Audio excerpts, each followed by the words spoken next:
And now we would like to have a closer look at some of the issues. How are they getting traction on the ground in some of the countries, and where the messages work, what are the instruments that work best, and what can we do to factor it in. So I would like to invite first Brian, and I will not present in great detail our speakers, but one by one. But Ryan Berg is a director of the Americas program at the Center for Strategic and International Studies.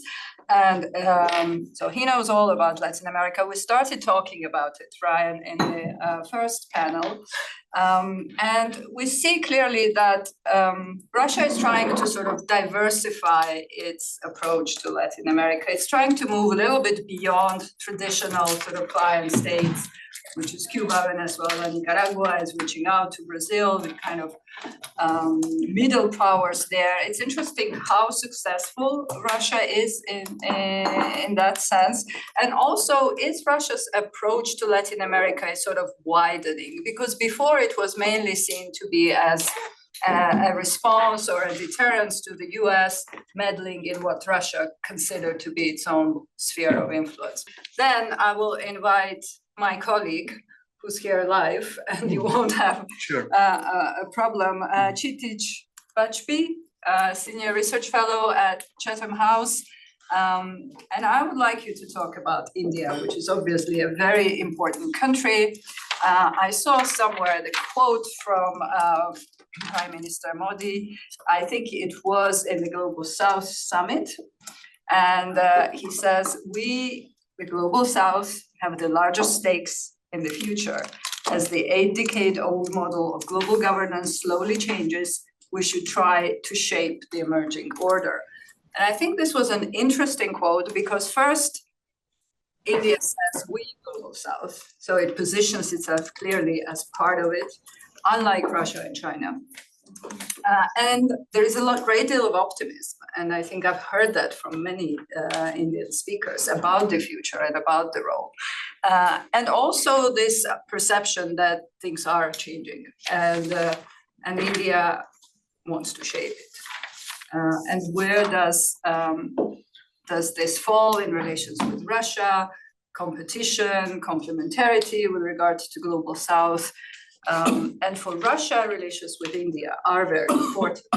And ideally, Russia would like to have as close relations as with China, in many ways to actually what they call friendly balancing with China, but it's not really quite working out. So yeah, tell us what you think. Sure, thank you for that. And I think, there's two key issues here. There's India's relationship with Russia, and then there's India's relationship more broadly with the Global South. So if I start with the India-Russia relationship. So first of all, I think it's important to note that Russia remains a key strategic partner for India, and that's not going to change for the foreseeable future. And they're both material and ideological considerations that are driving that thought process. So on the material side, India is a heavy dependence on Russian military hardware. 60% of India's in-service military platforms are of Russian origin. In terms of its energy security, obviously, Russia, again, is a key partner. We've seen a significant increase in the import of Russian crude following the Russian invasion of Ukraine, up from less than 2% before the war began to close to 40% last month. And India has also been a beneficiary of exporting refined Russian product to third countries, some of which has ended up in Western markets. So it's clearly important from a material perspective. There's also an ideological component, which I think is sometimes overlooked. India's maintains this long-standing commitment to strategic autonomy in its foreign policy, which means engaging all major poles of influence in the international system, including Russia. I think there's also a high degree of historical affinity for Russia, particularly among the older generation of strategic elites in India that share memories of the role that the Soviet Union played in supporting India during the Cold War, most notably the 1971 war with Pakistan, when the United States and China sided with Islamabad against New Delhi. So I think, and this explains, for instance, the statement that was made by Foreign Minister Jaishankar a few months ago when he was visiting Moscow. He said, if there's one constant in global politics over the last half century, it's the Russia-India relationship. And I think it also explains to a large degree India's position on the war in Ukraine. So despite the much touted statement that was made by Prime Minister Modi that now is not the era of war, India's position has been largely neutral. And we saw that very much during its G20 presidency. Last year, the leaders' declaration made no mention of Russian actions in Ukraine. I also think there's a degree of sympathy in New Delhi towards the Russian narrative of the war, this belief that it was triggered in part by NATO expansion into Russia's self-perceived sphere of influence. So I think those are some key considerations. That being said, I think we are seeing a managed decline in the Russia-India relationship, and there's several signs of this. The fact that Prime Minister Modi and President Putin haven't held a summit meeting since the Russian invasion of Ukraine over 2 years ago, I think is significant. And that was due to so-called scheduling issues. Modi has managed to travel to the West. He's visited the US last year, but he hasn't been able to meet Putin in almost 2 years, or over 2 years. So that I think is a potential key signpost. Another signpost is the fact that India appears increasingly aloof or out of place in forums in which Russia plays a prominent role. And the key example that comes to mind here is India holding the presidency of the Shanghai Cooperation Organization last year, the SCO, and it was a very low-key presidency. It was a virtual summit. And you contrast that with India's G20 presidency of the same year, which was framed as India's coming out party in some ways. And I think this then speaks to some degree to the larger point of India's relationship with the global South. India wants to frame itself as a so-called voice of the global South. It's talked about itself as a so-called bridging power between the West and the global South. And in doing so, it wants to portray an image or a more benign worldview, at least from a Western perspective, that it's non-Western, but not explicitly anti-Western. Which is unlike, say, Russia, China, Iran, other countries. So I think these are some of the key considerations or factors which are driving this so-called managed decline in the relationship. And then also, on a more practical side, India's push to reduce its dependence on Russian military hardware, which predates the war in Ukraine. But this push to diversify, not put all of its eggs in one basket, increased indigenous defense production. I think those are some of the key factors. So I think, the direction of travel is clear towards a managed decline in the relationship. I think one important watch point, and this is my last point that I'll mention, is that, what position will Russia take in future China-India hostilities? I think that's an important watch point. Historically, Russia has maintained a largely neutral position, occasionally even leaning in India's favor. But as Russia becomes increasingly beholden to Beijing, I think that is a point of concern in New Delhi and could potentially prompt New Delhi to accelerate this managed decline. But let me stop there. Yeah, can I come back just very quickly on the point of China?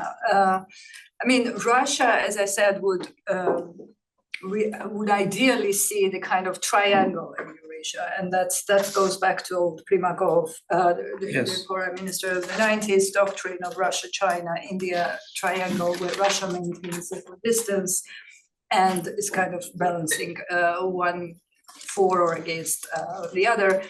And also there is clear wish to somehow reduce tension between China and India with the aim of Russia advancing its relations with India. But this is not happening. So you mentioned various factors of the managed decline, or rather manifestations of it. But how big a China is as a factor, and Russia's kind of growing alignment with China, whether it's asymmetric or not, but clearly this is happening. That's one point. And the other on India's neutrality, which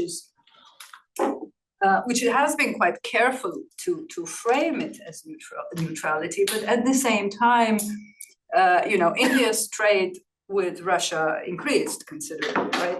Particularly, everybody talks about trade with China, but it is actually India that is one of the largest consumers of Russian carbohydrates at the moment. So how is this affecting the situation in Ukraine and the battleground, it clearly has an impact. And how much of the consideration India has of this in its positioning of not being entirely anti-Western, because in many respects, this indirect assistance can translate as being anti-Western. So both very good questions. On the China factor, I think that is a key consideration from New Delhi's perspective. I think if we take a step back and look at the India-China relationship, I think that relationship has been in a new normal since 2020, when we had these clashes in the Galwan Valley. So essentially what existed from 1988 to about 2020, where China and India both agreed, let's shelve the border dispute and work on other aspects of the bilateral relationship, that essentially came to an end, at least from New Delhi's perspective. I think Beijing would like to go back to that status quo, but for New Delhi, that ship has sailed. And I think that's, so that I think it is a key concern, the China-Russia relationship. That being said, I think India doesn't view the China-Russia relationship through the same lens that the West does. So I think from a Western lens, the Russia-China relationship, Russia is almost seen as a lost cause. Whereas India still believes that it needs to maintain that engagement with Moscow. It needs to give Russia strategic options. If it doesn't maintain that relationship with Russia, Russia will become even more dependent, or more isolated, even more dependent, or more beholden to Beijing. So I think that there's some important nuances there to keep in mind. On the issue of the conflict in Ukraine, it's interesting to see that in some ways that China and India essentially maintain the same position on the war in Ukraine to a large degree, but they're willing to make an exception for India, understanding its strategic compulsions. There were some initial criticisms, which then prompted the backlash. The point that you mentioned in the last session about Jaishankar's statement that Europe's problems are the world's problems, but the world's problems are not Europe's problems. So they were highly critical, and I think there is an understanding of the strategic compulsions that India faces, its dependence on Russian military hardware. It's the fact that it's a price-sensitive, energy-hungry economy that needs this discounted Russian crude, and also that it feels like it has some public good. That if India had not imported discounted Russian crude, it would be competing with Western countries for the same resources, and that would have even pushed up oil prices even further. What I'm concerned about potentially is that you could see fissures. We like to talk about the West here, but the West is not a monolithic entity. So I wondered, to the degree that you could see a transatlantic split in the perception of the Russia-India relationship. So particularly if you have another Trump administration in the U.S. But in general, I think there's a high degree of bipartisan consensus in Washington, D.C. on viewing China as the clear long-term strategic rival. That's where the focus should be. And as part of that narrative, we see that India is seen to be a bulwark against the rise of China. I don't think that narrative is as strong in European capitals. Also because, and also added to that, obviously, the Russian invasion of Ukraine posing more of an existential threat to the security of Europe. So I think you could see a situation where Europe is far more critical of the Russia-India relationship than Washington, D.C. is. So I think that is potential, also another watch point or fault line that we could see. Yeah, it's interesting and slightly different in terms of Russia-China relationship and how it is perceived from Washington and Brussels, where the emphasis is opposite, let's put it that way. But yeah, very interesting. We'll pick up some of this later. Can we try Ryan again?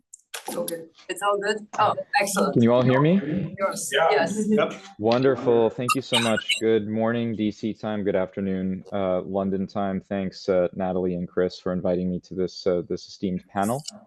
Sorry about the little hiccup with the audio, but it seems like we've got it fixed now by having me sign out and sign back in.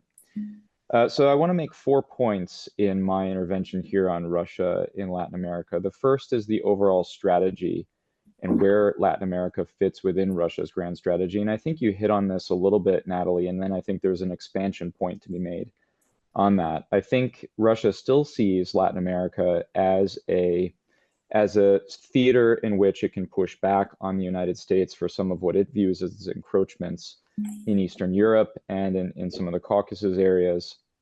If you look at Russian aggression in the European theater, it's almost like clockwork in the sense that there are important strategic visits of Russian diplomats, and sometimes up to and including Putin himself, before Russia commits aggression in the European theater, almost as if to send the message that we have friends and partners and allies in your sphere of influence as well. And so if you go back to the 2008 invasion of Georgia, there was important visits to the three allied countries that you mentioned, Venezuela, Cuba, Nicaragua, by at the time, I think it was Medvedev. There was another visit by Putin before the Crimea invasion, again, the three countries. There was an important visit by Deputy Prime Minister Yuri Borisov before the full-blown invasion in 2022, again to the three countries, and then they've expanded since then, visiting some of the other countries like Brazil, in order to, I think, shore up those relations, send the message that Russia has friends and partners in the US sphere of influence. The fact that these visits are like clockwork, I think tells you something about the way Russia views Latin America in its strategic doctrine. A point that I'm going to make in my intervention here is that it's not just limited to those three countries, though. We're seeing Russian influence and Russian engagement expand outside of the usual box of countries. Point number two is that the strategy and where Latin America fits within Russia's overall grand strategy determines many of its policies and how we see those play out on the ground. What I mean by that is we often see Russian activity in Latin America and the Caribbean being low-cost interventions that try to build autonomy for action in what it considers to be its sphere of influence in Europe. So we see a lot of Russian asymmetrical activity, hybrid, gray zone activity, things in the cyberspace, in the information space. Electoral interference has been something that we've been paying attention to for the last several years on the parts of the Russians in important elections like the Colombian one in the region. Cyber and physical security is something that a lot of countries are now starting to pay attention to. Costa Rica suffered a massive cyber attack, I believe it was about 2 years ago, largely attributed to Russian hackers. Russia still exerts some influence in the weapons game, so there are a number of countries that still rely on Russian equipment, and these are sets of relationships that go back to the Cold War, and they're countries that you might not imagine. It's not the typical Venezuela, Nicaragua, and Cuba, although that's the case as well. It's also Peru, Ecuador, and other countries. Argentina's got some old Russian equipment hanging around.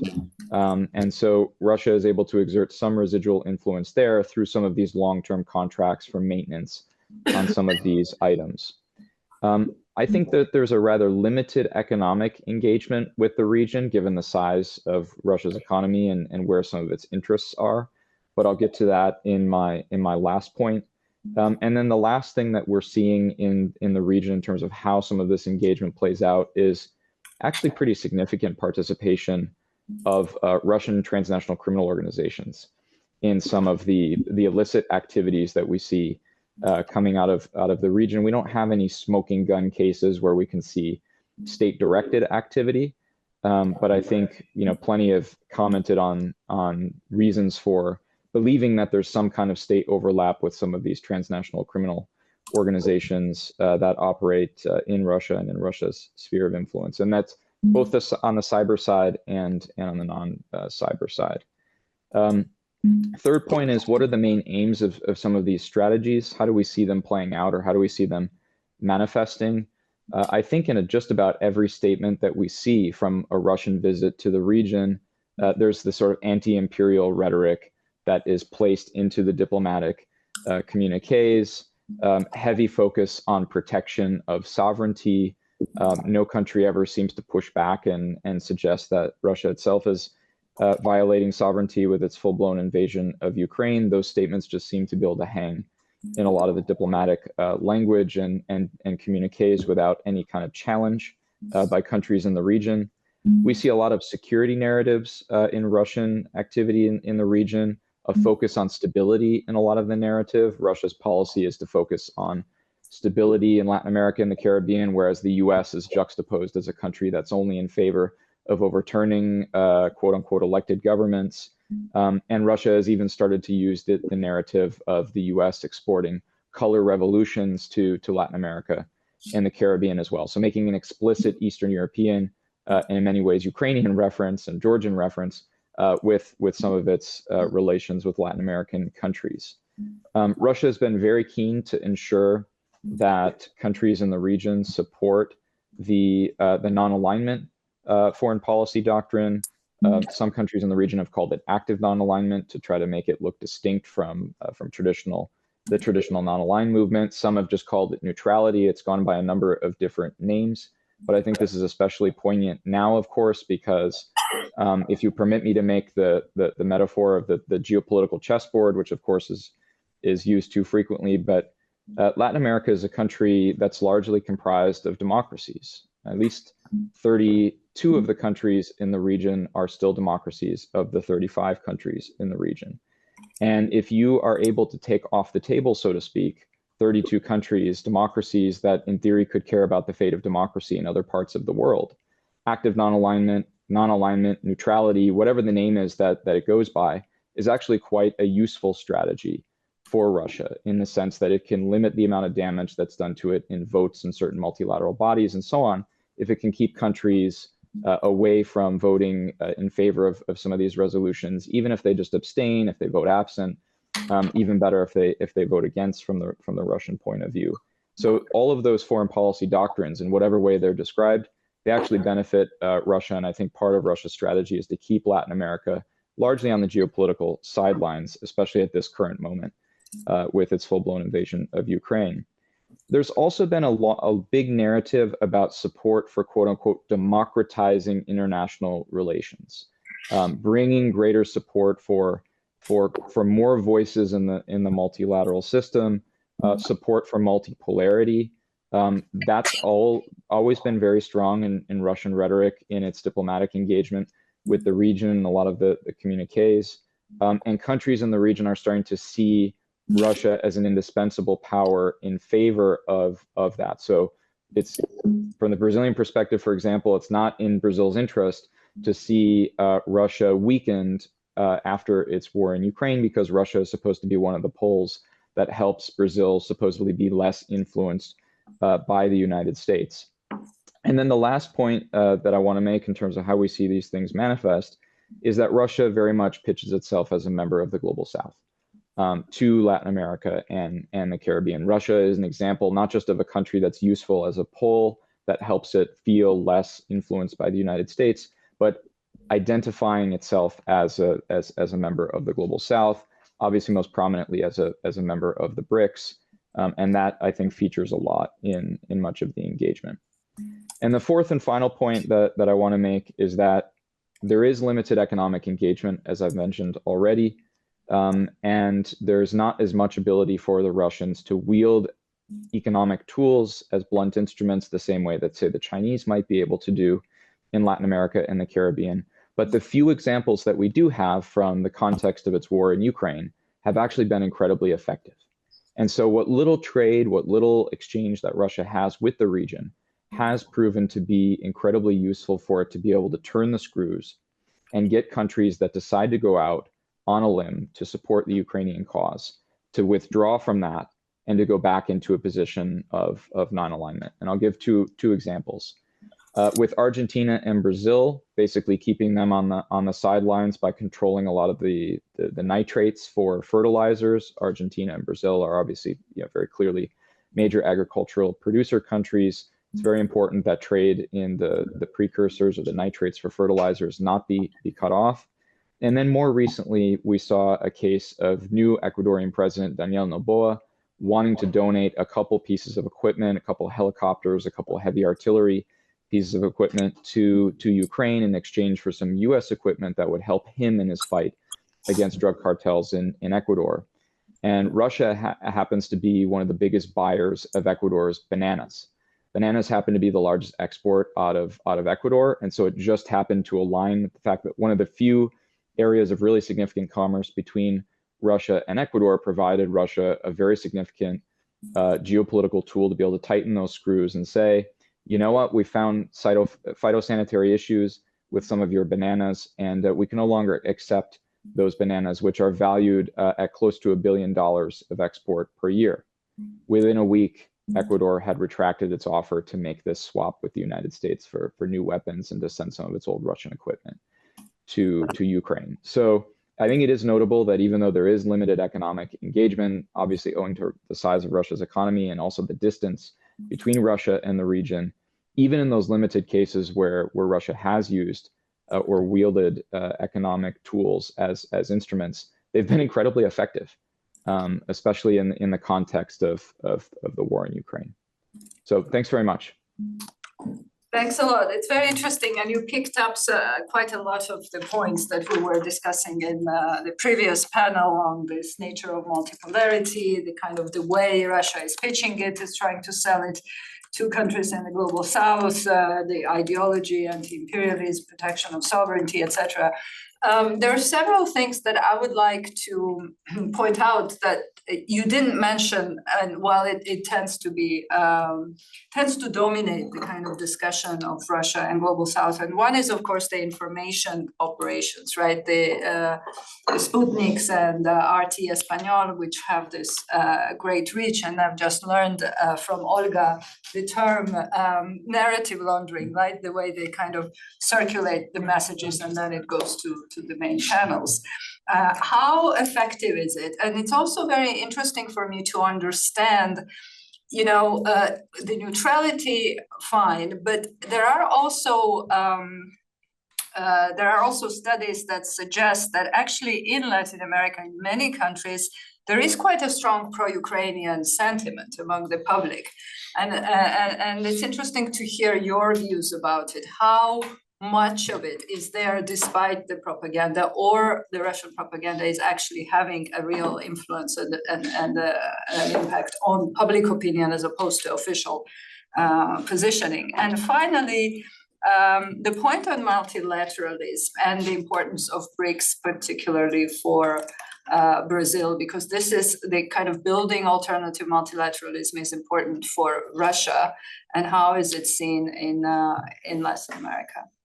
Great. Those are two really, really important questions. If I didn't highlight enough on the information operations, and I might have been a little bit too heavy on the cyber side of things, there's certainly a lot of information operations in Latin America and the Caribbean.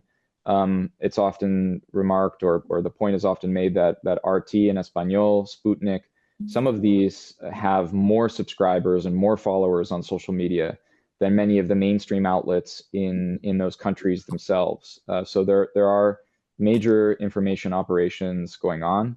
The last time I was in Mexico City, about 3 weeks ago, it was rather interesting to see the RT billboard a block and a half from the US Embassy off of Reforma, quite strategically placed, I'm quite sure, but also in the Mexico City Metro. There are signs all over the place that RT is there providing information, and a number of Mexican reporters I spoke to actually said it was quite funny because underneath the banner it says "Las noticias no tienen fronteras."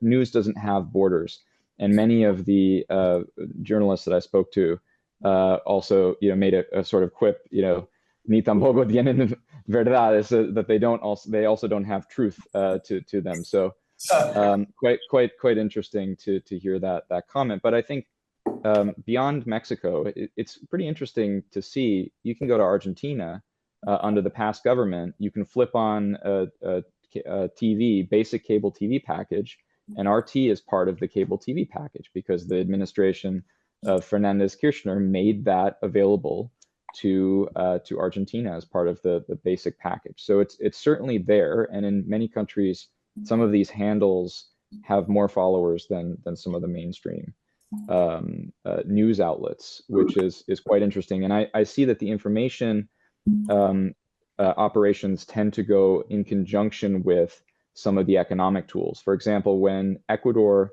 was under pressure to retract its offer to Ukraine for this equipment in exchange for new US equipment, there were multiple op-eds written in Sputnik and RT by what I would consider propagandists saying, sending this equipment will get you involved in the war in Ukraine, right? You will become involved in the war in Ukraine, and Ecuador can't possibly handle being involved in the war in Ukraine. It's got enough internal chaos of its own with the current security crisis that this is just something that it shouldn't do. And we actually saw President Noboa lose a few points in his popularity around this particular issue. He's still quite popular, but notably he lost a few points because it's one of the areas where I think Ecuadorians saw him kind of reaching out where he didn't need to. With respect to BRICS and the democratizing language, I think that this has been one of the most interesting things that I've observed. I can't really make full sense of it, Natalie, because in the most prominent instance of it, Lula took a trip to China. On his way home, he went to the United Arab Emirates, and then upon returning to Brazil, he immediately had Sergei Lavrov invited to Itamaraty, the foreign ministry. And so there were moments in China when he was pitching his peace club for Ukraine. There were moments in the United Arab Emirates when he was engaging in the rhetoric that we've all heard, basically blaming the Ukrainians for some of their own current crisis, saying that Russia is not so much at fault. And then immediately upon returning to Brazil, hosted Lavrov, in which in the press conference they both expressed support, the Brazilian Foreign Minister Mauro Vieira and Sergei Lavrov, for a similar vision of international relations, which happens to be democratizing. But Latin American countries have never been made to kind of describe what it is that they feel, what it is that they mean by that, because surely Russia is not actively democratizing international relations. Russia is not even a democracy itself, so it wouldn't really understand how to democratize international relations from my perspective. But there's just this general sense that Russia is I think a tool, a useful country to broaden participation in some of these multilateral fora. Again, another pole to prevent this feeling of being overly influenced by the United States. And in that sense, even if it lacks all democratic credentials, is kind of useful in creating space from the United States. And in Brazil's case, the example I just gave, I think it's absolutely the case. Brazil's trying to create as much autonomy for itself as possible, because it feels as though it's sort of under the US influence, trying to be a major power in the Western Hemisphere. Thanks a lot. I would like to invite Stephen Grusz now, because I'm also curious whether you are drawing some of the parallels from what you heard from Ryan. Stephen is the head of African Governance and Diplomacy Program and the Russia-Africa project at South African Institute of International Affairs. In addition to parallels, of course, Africa is becoming increasingly important for Russia and Russia's engagement, obviously beyond Sahel. I mean, there is a lot of emphasis on that, Wagner-style kind of low-cost security provision that Russia does. But beyond that, it is clearly also reaching out to the so-called Big Five. And South Africa is part of it. South Africa, there's also a lot of legacy in the relationship. So very curious to hear your views, parallels, and conclusions also in terms of impact and what exactly is that has traction from the Russian messaging in South Africa. Thank you. Thanks so much, Natalie. Good afternoon or good morning, everybody from Johannesburg. Just to start with your first question, I mean, amazing parallels in what has been described in other parts of the world, especially Latin America. And I'll touch on some of those in my remarks.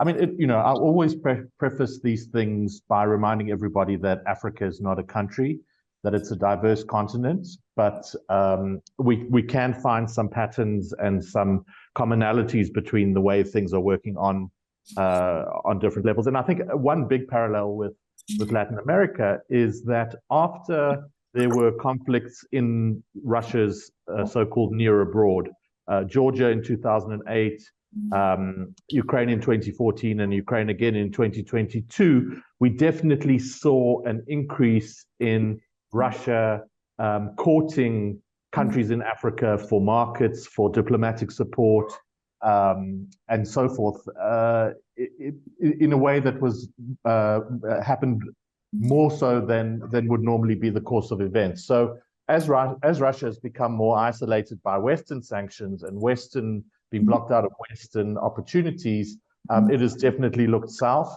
And Latin America is one area it's looked at, the Caribbean, but definitely Africa falls into that basket. We've had two big showpieces, Russia-Africa summits, one in Moscow in 2019. The second one was meant to be held in Africa. It was meant to be held in 2022.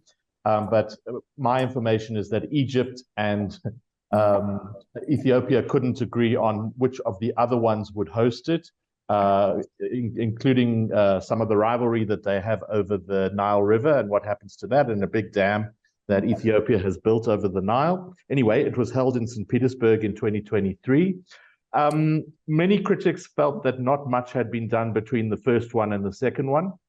A lot of promises, but I think the excuses of COVID and the Ukraine conflict, or the special military operation, kind of was a catch-all to say, well, sorry, we didn't do very, very much. And then, the West, I think, was very quick, and the Western media was very quick to count presidents. They like to do these things. So the one in Moscow had over 40 heads of state, but there were only 17 heads of state in St. Petersburg. Did this indicate a massive fall-off of support for Russia? Well, not really, because if you look, over 40 countries had delegations there. Sometimes it was the prime minister or the head of the parliament. There were still pretty high-ranking delegations. So counting presidents is not always useful. We were asked to look at what does Russia offer? What is its offering? And many of these have been touched on before by the earlier speakers. But one thing it certainly offers is weapons and training. And we're not sure how this may have been affected by the war. Certainly both summits in St. Petersburg and in Moscow were massive showrooms for Russian military gear. So presidents could climb into helicopters or into tanks, or get their hands around missiles. And Russia was certainly hoping to do some business from that. Wagner has been mentioned. Post Prigozhin's death, it seems to have been sucked into the Russian Ministry of Defense much more. But that certainly is a factor, and I'll come to it a little bit later. Another area where Russia is looking for markets and influence is in nuclear energy. It's building Africa's newest nuclear plant in Daba in Egypt, which will take a couple of years. And it's said to be exploring deals with at least 20 other African countries in the nuclear field. How far they have gone, I'm not sure. But it is knocking again on South Africa's door after a much publicized nuclear deal, which fell through essentially when Jacob Zuma fell from power in 2018. But we are hearing noises again. Russia offers an export market for African produce. So South African fruit and vegetables there's quite a big market there. There's interest in South African wine. But just to give a sense of it, total trade between Russia and Africa in 2021 was $17 billion. In contrast to the EU, which was $333 billion, China, $190 billion, and the US, $38 billion. So trade is not the major factor between Russia and various African countries. I think another thing that Russia offers is less scruples and less questions about internal affairs, democracy, and governance. Probably a good example of this is when Sergei Lavrov was in Uganda on one of his trips, and President Yoweri Museveni, who has been in power since 1986, said something, I'll paraphrase, but he said, "We will choose our own enemies. We won't allow the West to choose our enemies for us. We'll choose our own enemies. Thank you very much." So, and he's had a lot of support for a rather undemocratic regime. The other thing, the other factor that's been mentioned a number of times is the anti-imperialist rhetoric, the credentials, the track record of Russia in this. But for me, I see a blindness that Africa just doesn't consider what Tsarist Russia and Soviet Russia and the Soviet Union did in Eastern Europe and Central Asia. I've been in a number of webinars, one with the Lithuanians and one with the Estonians, and they are very clear that they feel they were completely colonized by the Russians. Yet that doesn't seem to have any resonance for previously colonized African countries. The rhetoric about the multipolar New World Order and the being anti the collective West, as the Russia describes it, that argument definitely has traction, including in South Africa. Now that Ethiopia and Egypt are part of BRICS, I think we'll hear more of that from them. And as other speakers have said, I think Russia is very good at poking in cracks and exploiting fertile ground. So it layers on its disinformation or its polarizing narratives onto existing ground that is receptive to that. I think the history of ties with the Soviet Union, it also plays a factor. There's almost a romanticism of those days. Certainly listening to some South African readers as harking back to those days. And somebody earlier said it, they've invested in education. So many African leaders and elites were brought to Russia to the Soviet Union to train. And those long-term investments have played off. There are a number of members in Southern African countries who speak Russian to this day. Also in the media space, RT and Sputnik are very active in Francophone Africa. And again, I think capitalizing on the retreat of France and the coup belt that's happened in countries like Mali, Burkina Faso, Niger, the social media profile has been quite active.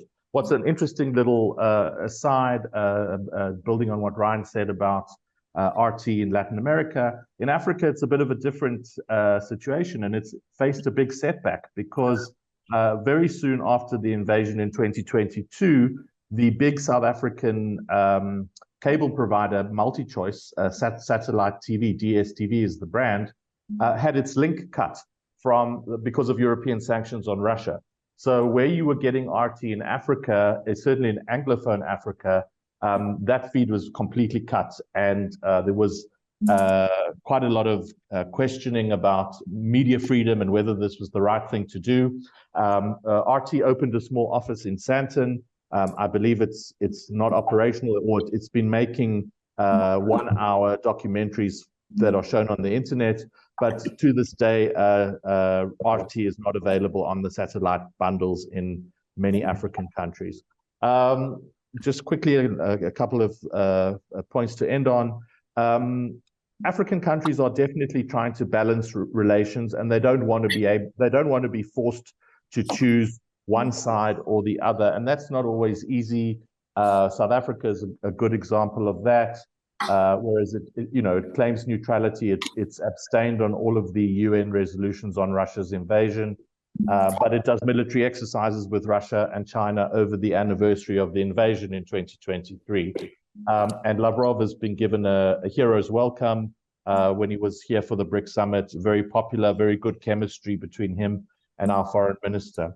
Obviously, in Africa, it seems to me that there's two sets of tools that Russia is using.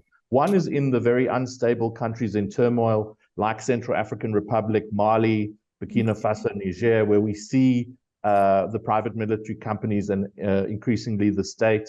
And then they have another set of countries where they're doing conventional business and conventional political and economic relations with countries like Egypt, which gets 40% of Russia's trade, South Africa, and Nigeria and many others. Finally, at the UN, for me, and I think Ryan hinted at this, if Russia can achieve a no vote or an absentee vote from an African country, and if there are 35 Latin American and Caribbean countries, there are 55 African countries. So the game of numbers is also played. For Russia, an extension is a point. It's a draw is as good as a win, because it hasn't managed to flip many countries, but it's managed to quiet many countries down. And finally, I was just recently in Moscow, which was a very, very interesting trip, my first trip to Russia. And we were doing a bit of field work. South Africans don't need visas to come to Russia. And we are not on any, my institution is not on any banned lists.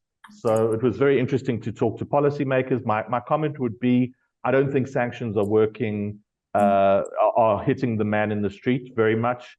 I didn't see empty shelves in stores. I didn't see much evidence of the sanctions in the war. But what was very apparent to me, and I'll end on this, was how isolated the academics and researchers feel that they've been boycotted, that many projects have been pulled that they had with American and European universities or think tanks, and they were almost desperate for places to publish and opportunities to engage in academic life with us coming from SciAS. So Russia definitely is betting on the BRICS. It was one of the countries, along with China, that was pushing for the expansion that happened in Johannesburg last year, because it's a great way of demonstrating that it's not isolated. Thanks. Thanks a lot, Stephen. That was really interesting. Unfortunately, we are on the list of banned organizations, so I felt a bit envious of you.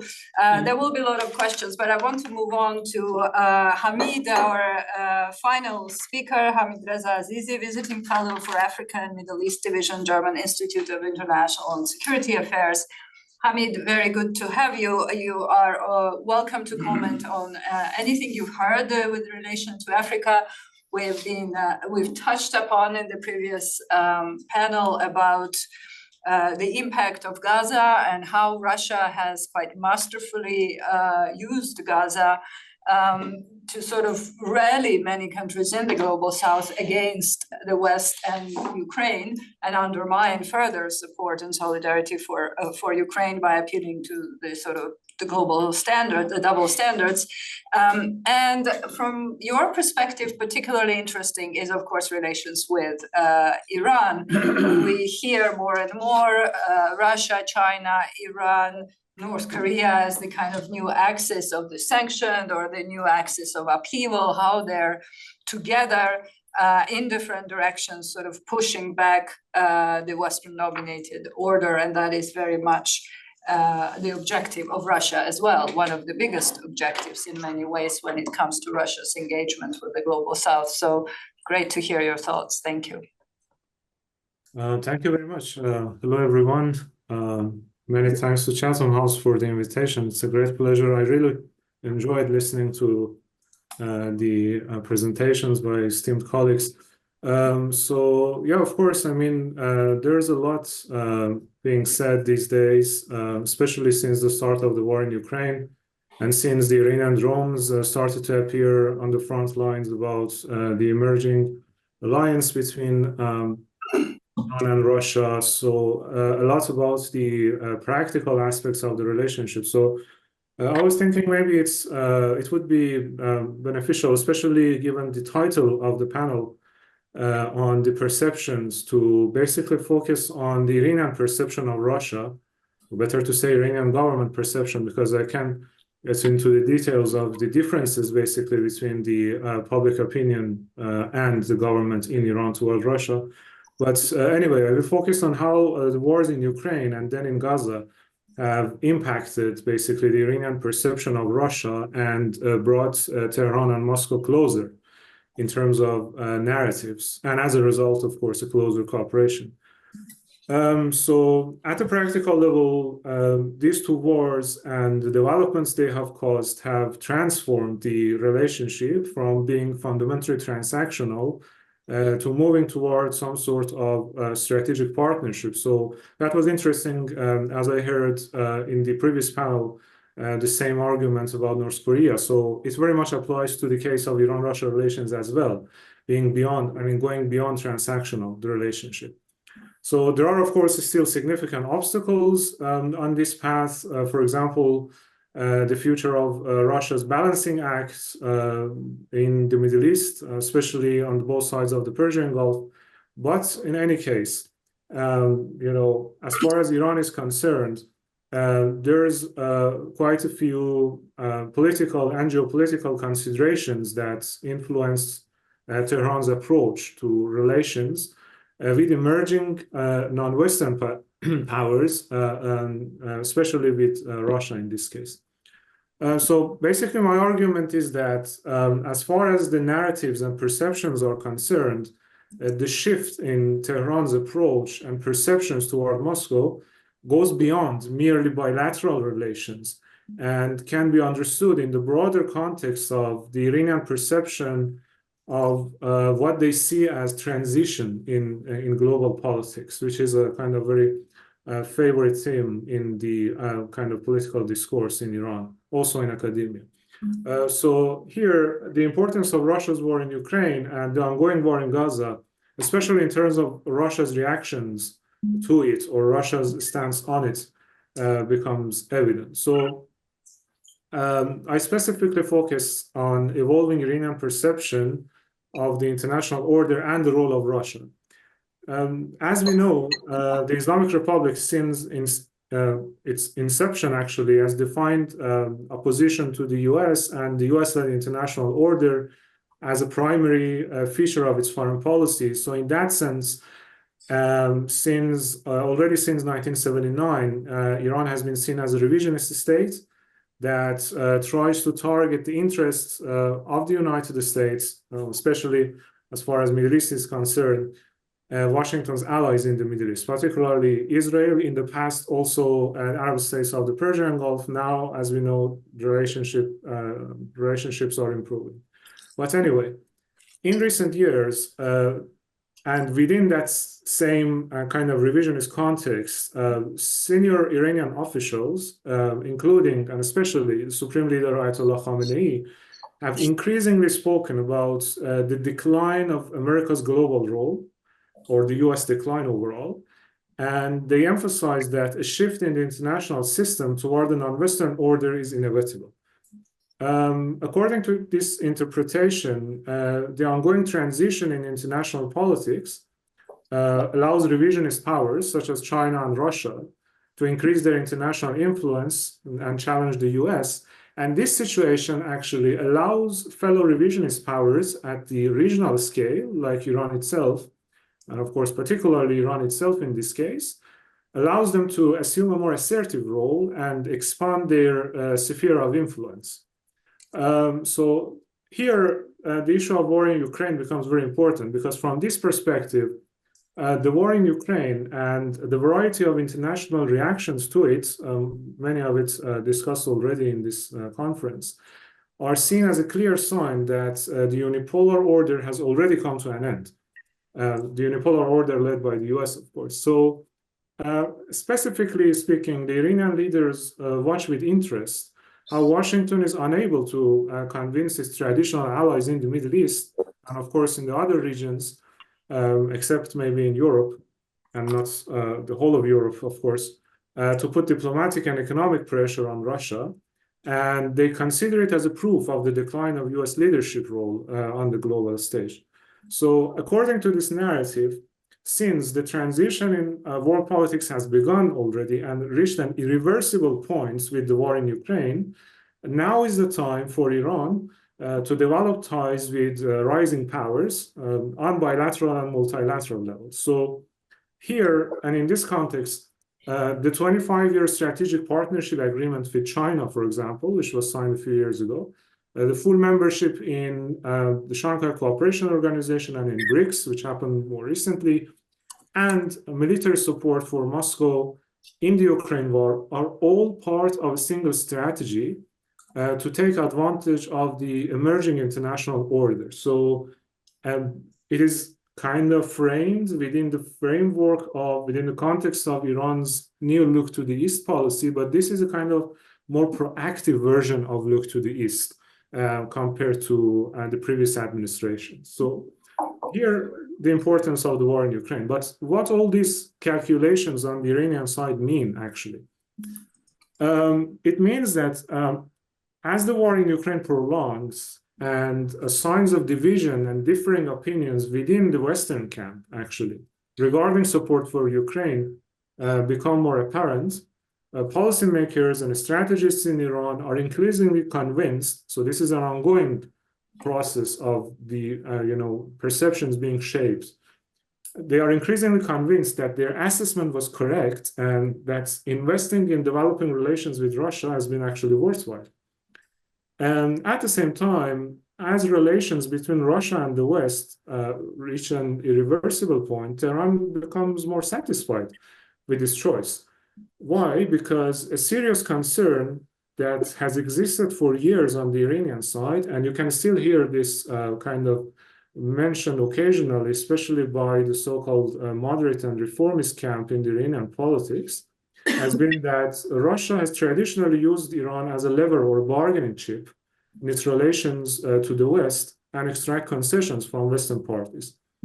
So there's substantial historical evidence of this, all of us know, from Russia's, for example, Russia's endorsement of Security Council resolution against Iran's nuclear program before 2015, to delays in constructing nuclear power plants in the 1990s, and also delay in delivering S-300, for example, for years. But now, as Moscow becomes somehow disillusioned with improving relations with the West, and this is quite clear already in the trends, and redirects it for its foreign policy, its own foreign policy, basically towards the East, the Iranian side sees basically reassuring signs in its own look to the East.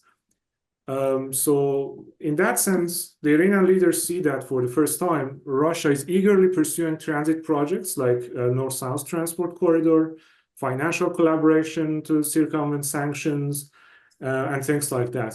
Prior to the war in Ukraine, it was Tehran that was consistently expressing interest in those areas, especially, for example, in connecting the banking systems of the two countries, in finding ways together to circumvent sanctions. Russia was always a sort of delaying the process, or was not basically interested. Now it has changed. So anyway, following the war in Ukraine, the ongoing war in Gaza also is viewed by Iranian leaders as a sign of fundamental shift in the international system, and also in Russia's approach toward the global South. So in this narrative, global public opinion reactions actually to the war in Gaza, decisions by international bodies like ICJ against Israel, and even pressure from Israel's Western allies for Tel Aviv to reconsider its approaches, are all signs of, again, the influence of the US basically declining.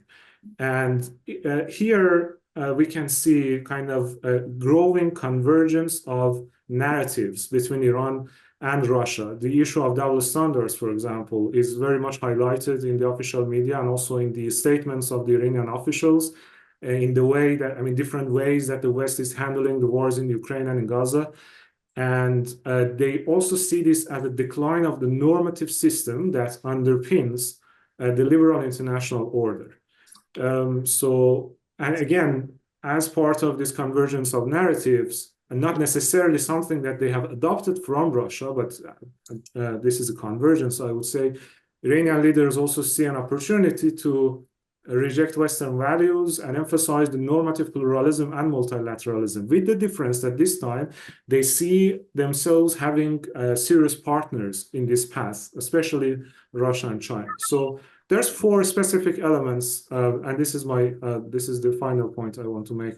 There's basically four main areas at the level of narratives that you see this emerging convergence. First is a unified stance, and these four elements are quite obvious in, for example, joint statements and in bilateral meetings, etc. So first is a unified stance against perceived Western hypocrisy and critique of different Western responses to different international crises.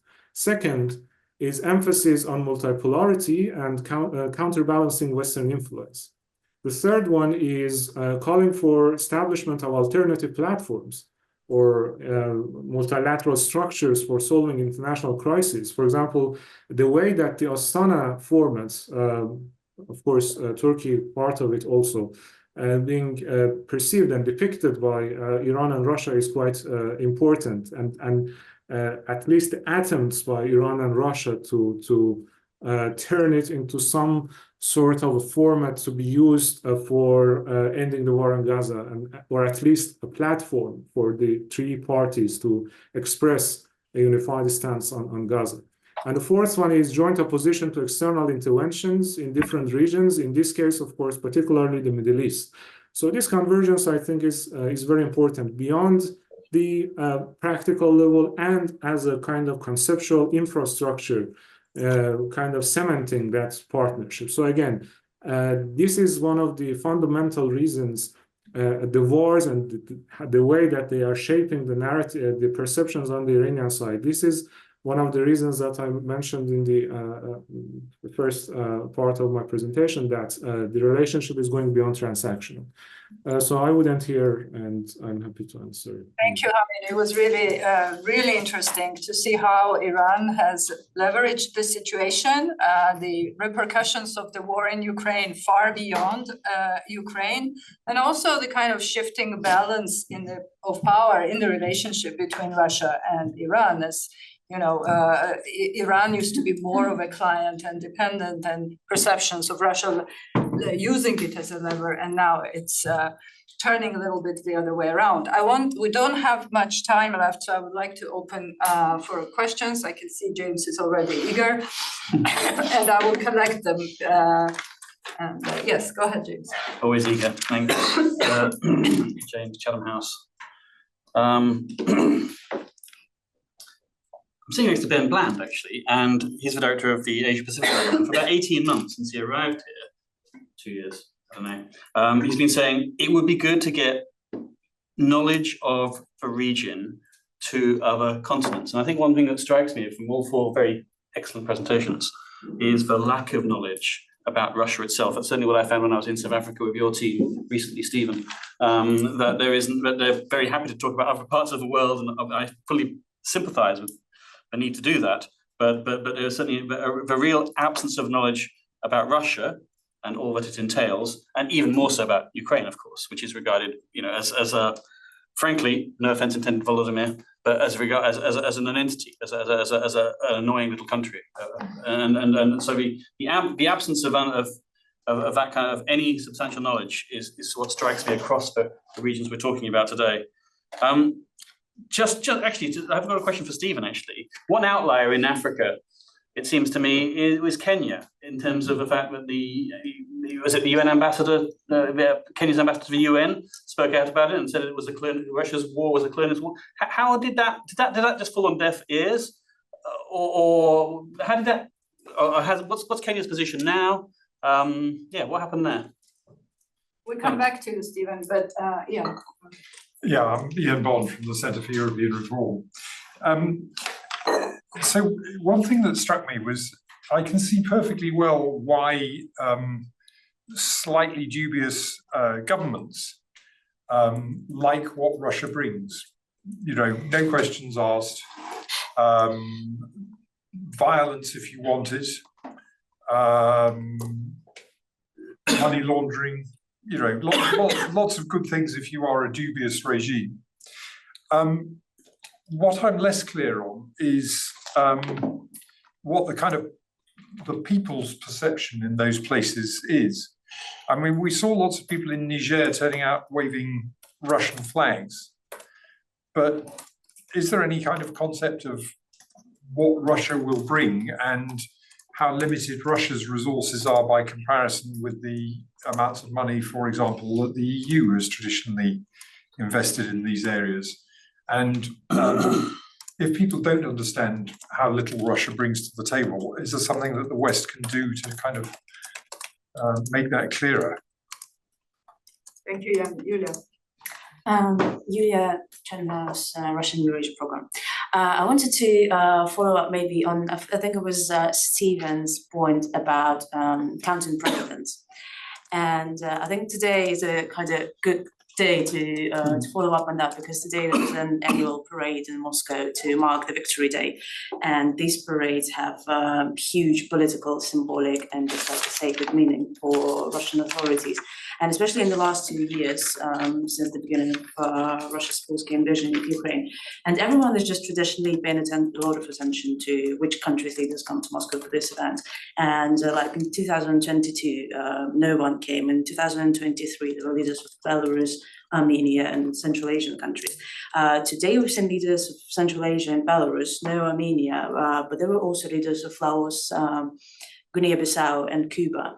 And this year is special because Putin has had his inauguration just a couple of days ago, and international support, and especially from the global south, I feel like it means a big deal for these kind of legitimization at this point.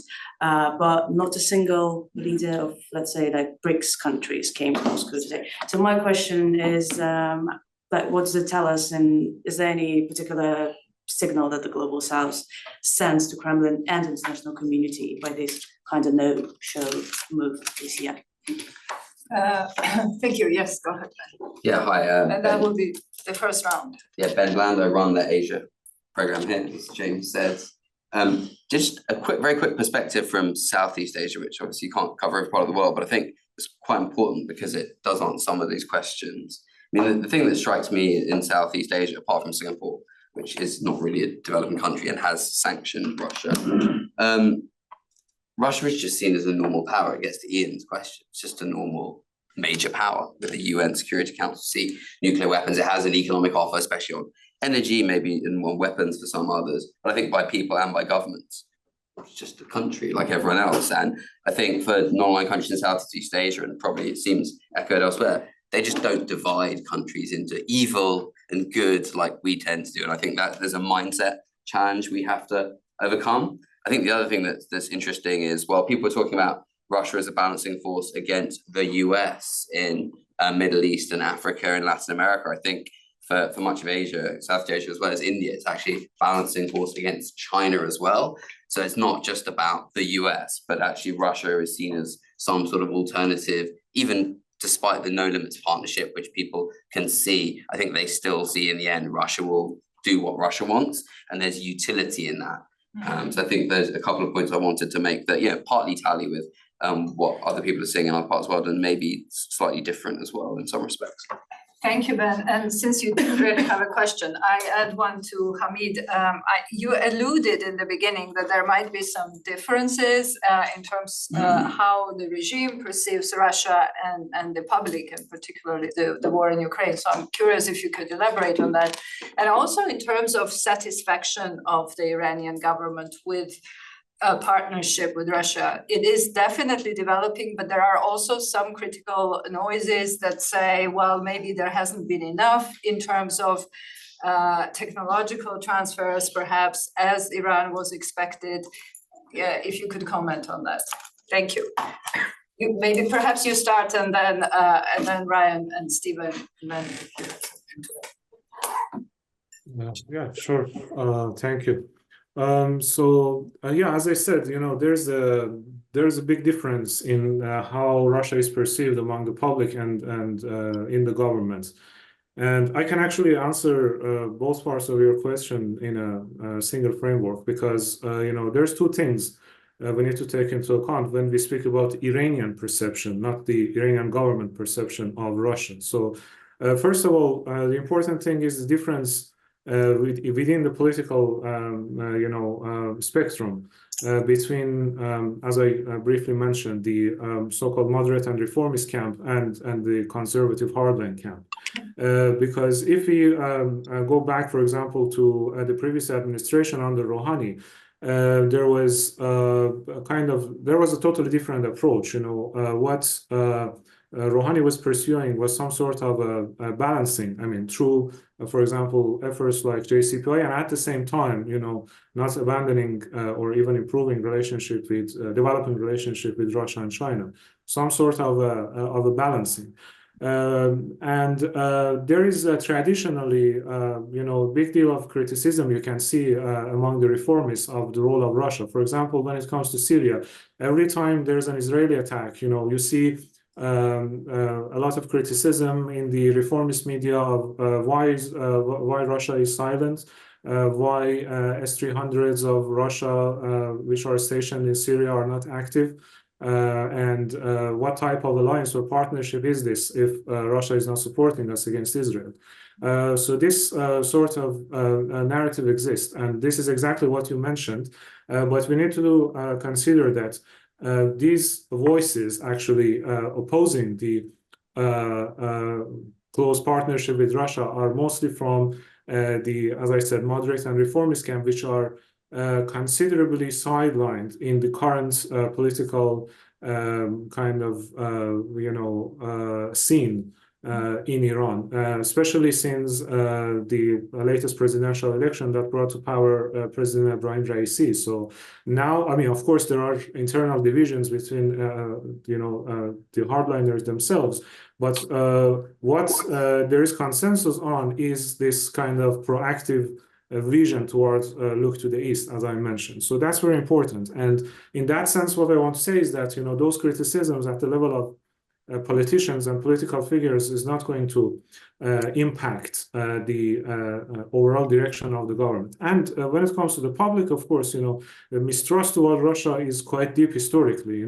If you just go randomly to everybody on the streets of Tehran or any other cities ask about Russia, the first thing they would mention is the Turkmenchai and Golestan treaties of the 19th century, in which Russia took over parts of the Caucasus from Iran. So this is a kind of historical background in the minds of Iranians. And then they would come a little bit forward telling you about this, historically telling you about the kind of history of Iran's northwest being occupied by the Russians after the Second World War. So Russia is deeply seen as an occupier, and that was the reason why we saw a lot of sympathy from the Iranian people toward Ukraine since the war began. It has to do, of course, with the overall dissatisfaction of the majority of the Iranians toward the way that the government is acting in foreign policy and domestic politics,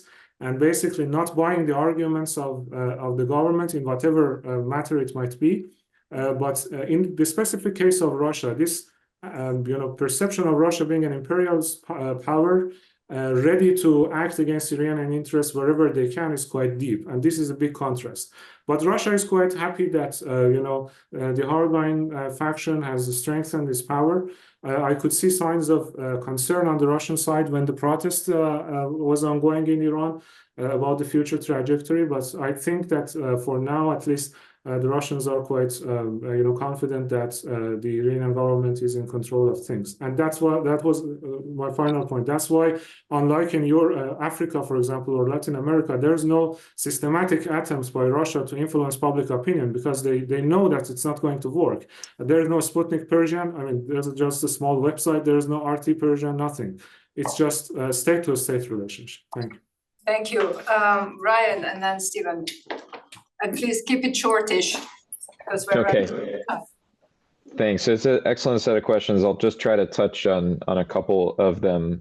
First, I think that the questions of what are people's perceptions of what Russia will bring in the region. I'm always surprised when I go, just the dearth of knowledge about modern Russia and what it's up to, what it means, how it works, some of the political and human rights practices in the country. There's just a dearth of understanding, I think, in Latin America. And I would extend this criticism to the lack of sinologists as well. Like when you're talking about China and LATAM, it's equally, you find an equally short list of people who really understand. And so even in countries like Brazil, which have these incredibly robust relations with countries like China and Russia, like the number of people who actually understand what's going on in either of those countries is just, it's very, very small. To the question about the inauguration, which has been folded into quite a long celebration of the Victory Day and so on, yeah, it matters who's there, but I would argue that from the Latin American perspective, it matters even more who attends in the October meeting of the BRICS, which is meant to be held in Russia. Lula says he's going to attend. A number of other Latin American countries have said that they aspire to join the BRICS, and so they may well be invited to send someone as well as part of this aspirational bid to join the BRICS. And one comment on BRICS, which I think is quite interesting, is that while there was an expansion effort that was led in part by Russia and China, but also I think enthusiastically by someone like Lula, the Brazilian foreign ministry was actually against expansion of the BRICS, because with the expansion of the BRICS, you basically reduce the amount of influence that you have if you're Brazil in terms of your bilateral relations with the two most powerful countries in BRICS from Brazil's perspective. The reason that the BRICS is useful, partly from Brazil's perspective, is that you get bilateral meetings at both the leader level and the foreign minister level every year on a rotating basis, but guaranteed. And if you're an aspiring power in the international system, that's quite useful to you to have those meetings built in. However, because now the BRICS Plus has looked to many of us like an expanded version of the G7, but far more autocratic than the G7, there might be there's definitely some Brazilian foreign policy interest there in terms of balancing away from the BRICS Plus and some of the expansion that's taken place there, because Brazil doesn't want to be seen as overly friendly with with all of the countries that have been expanded in the BRICS Plus. And so there's an interesting balancing act for a number of Latin American countries now that's going on in terms of the BRICS Plus, whereas prior to the expansion of BRICS, it seemed as though countries were just kind of treating the makeup of the BRICS as just other countries in the international system. To our colleague's point, who's part of the Southeast Asia program, quite a few countries just seeing Russia as just another country in the international system, and certainly they don't want to see it harmed or somehow have its power reduced coming out of the war in Ukraine. Thanks a lot, Brian. Stephen. Thanks very much. Thanks, James. Yes, our claim to fame at SIRE is that Martin Kimani, the UN ambassador from Kenya, who made that impassioned speech on the floor of the General Assembly, was a visiting fellow at our institute for a while. So I do think it's an outlier. I think it didn't catch fire. It didn't inspire African countries to support the anti-Russian resolutions. So I think he also received some flack in Kenya. Kenya is an aspiring African leader. Maybe it's wanting to also expand, certainly in the Horn of Africa and the region where it is, and East African community. But yeah, I think it was probably his personal convictions more than the country's particular stance. People's perceptions, yeah, I mean, there's not enough opinion polling done in Africa. We did some work, 2 bits of work. One was we're part of a 4-country survey of foreign policy experts in Germany, Brazil, South Africa, and India.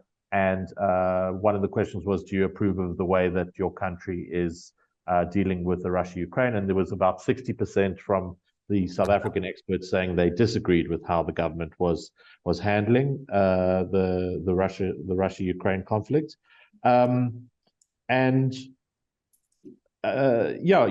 We've seen these Russian flags at protests and meetings in many of the countries that have gone through the coups, and Russia is definitely trying to take advantage of the chaos in West Africa and the Sahel.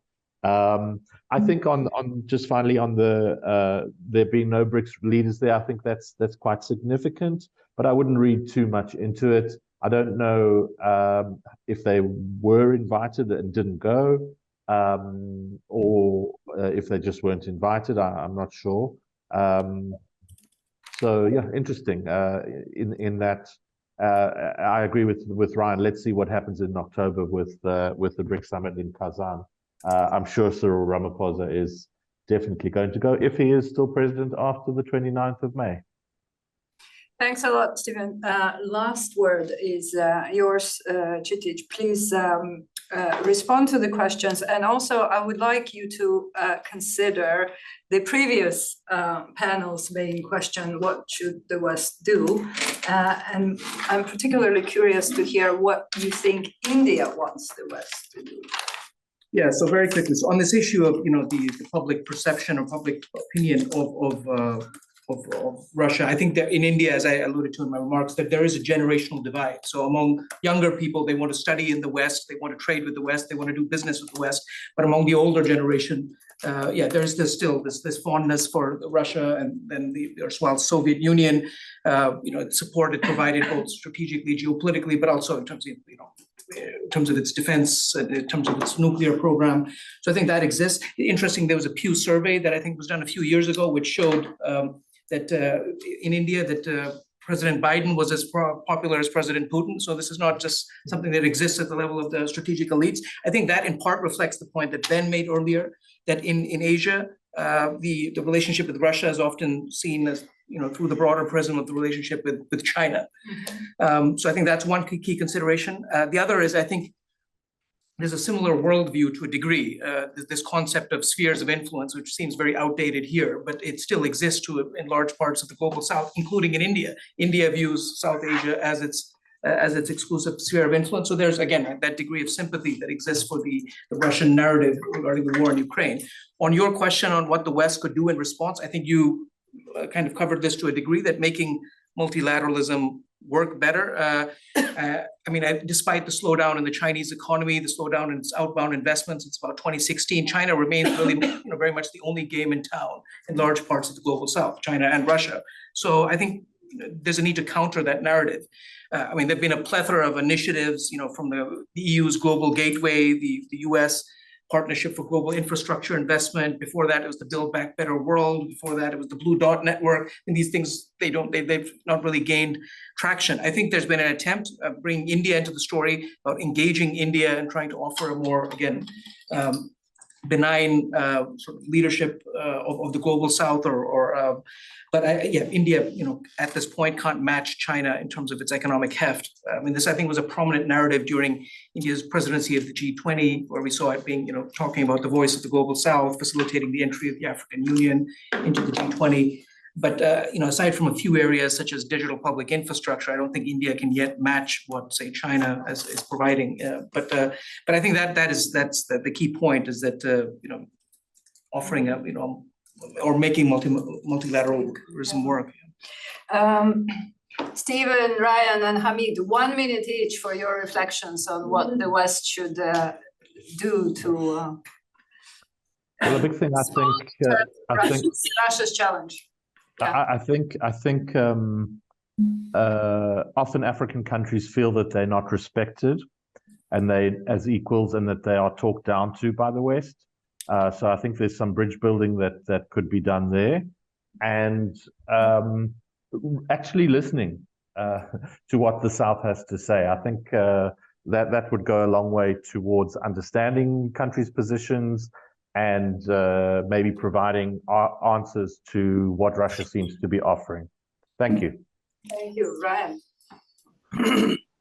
Yeah, I agree with some of what's been said about making multilateralism work better, actually attending to some of the criticisms that global South countries like Brazil have about the way that multilateral institutions work. Certainly that could go quite a way. I think participating in the information space, I think in our region, Voice of America just doesn't get the job done vis-a-vis what cyber capabilities the Russians have, and what effect RT and Sputnik and other points of entry into the information space are able to do to spin narratives. And there are studies that I can cite that show that people's opinions actually change when they get exposure to some of these Russian narratives. They're actually disposed to believe more Western narratives about certain world events, and then they're exposed to these alternative narratives, and we see the needle moving in the opinion polls.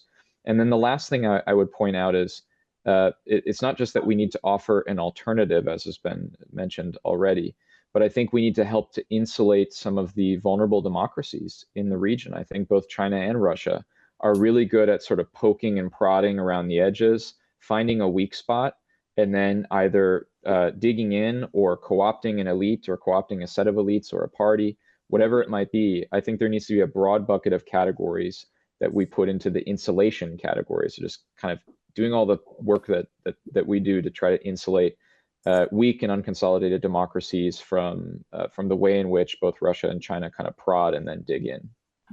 Thank you, Ryan. Hamid, you have 1 minute. Yeah, sure.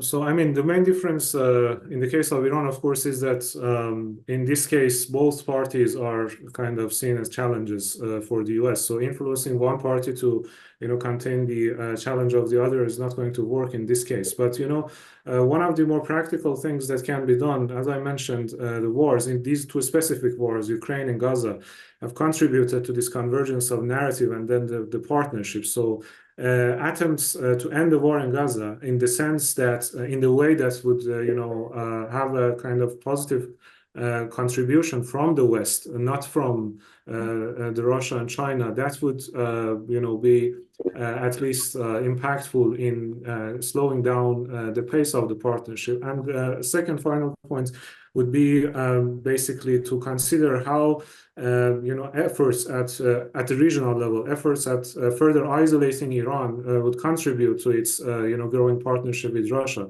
And if we consider the current plan, for example, for the US to sign this security pact with Saudi Arabia, that would be part of normalization with Israel to isolate Iran, that would kind of further increase this threat perception on the Iranian side and lead to kind of increased cooperation with Russia. So there could be some way of constructive engagement that could deal with the challenges posed by the both sides actually.